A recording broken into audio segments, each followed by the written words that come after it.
యశ్వంత్ గణేష్ చిన్నప్పటి నుంచి నాకు బాగా తెలిసిన అబ్బాయి, బ్రదర్ లాంటోడు. డిగ్రీ కంప్లీట్ అయ్యాక ఒకరి కింద లేదా సాఫ్ట్వేర్ గా వర్క్ చేయడం ఇష్టం లేక కాస్త మార్కెట్ అండ్ బిజినెస్ ని అనలైజ్ చేసి బడ్జెట్ ఫ్రెండ్లీ ప్రైజెస్ లో రీసెంట్ గా టాక్ అని మన చిత్తూరులో ఫుడ్ ట్రక్ ని స్టార్ట్ చేశాడు. Talk the open kitchen start చేసిన ఫ్యూ డేస్ లోనే మంచి రెస్పాన్స్ అండ్ ఇక్కడ టేస్ట్ చేసిన ప్రతి ఒక్కరి నోట ఫుడ్ గురించి హిట్ టాకే వినిపిస్తుంది. తెలిసిన అబ్బాయి పైగా తమ్ముడు అంటున్నావు అని మేమే రివ్యూ చెప్తే బాగోదు కాబట్టి ఇక్కడ టేస్ట్ చేసిన వారి నుంచే జెన్యున్ రివ్యూ విందాం. మేము వీడికి ఇప్పుడు ఫస్ట్ టైం వచ్చి తిన్నాము. నేను వచ్చి గీ పొడి దోశ తిన్నాను.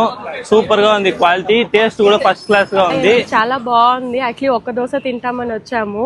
చాలా టేస్ట్ బాగుంది, నీట్ గా ఉన్నాయండి. విన్నర్ గా మేమైతే ఇక్కడ ఫ్యూ ఐటమ్స్ ట్రై చేసినప్పటికీ ఎస్పెషల్ గా chicken keema and curry dosa అయితే నెక్స్ట్ లెవెల్. జస్ట్ 7 రూపీస్ నుంచి మెన్యూ స్టార్ట్ అయ్యి 110 రూపీస్ లోపు ఆల్మోస్ట్ 30 ఐటమ్స్ ఉన్నాయి. వీళ్ళు catering, bulk order and franchise కూడా ఇస్తున్నారు. ఆల్రెడీ ఫ్రాంచైజీస్ కోసం ఫ్యూ ఎంక్వైరీస్ కూడా వచ్చాయంట. క్యాటరింగ్, బల్క్ ఆర్డర్, ఫ్రాంచైజీస్ కోసం స్క్రీన్ పైన కనిపిస్తున్న నెంబర్ కి కాల్ చేసేయండి. ఈ ఫుడ్ ట్రక్ గాంధీ సర్కిల్ లోని ఎన్టీఆర్ స్టాచ్యూ కి slight opposite and PCR college ముందర ఎక్సెప్ట్ సాటర్డే ఎవ్రీడే ఈవినింగ్స్ లో ఉంటుంది. తప్పకుండా విజిట్ చేసి టేస్ట్ చేయండి. అండ్ ఇలాంటి మరిన్ని ఇంట్రెస్టింగ్ అప్డేట్స్ కోసం మన ఐలో మై చిత్తూరు పేజ్ ని ఫాలో అయిపోండి.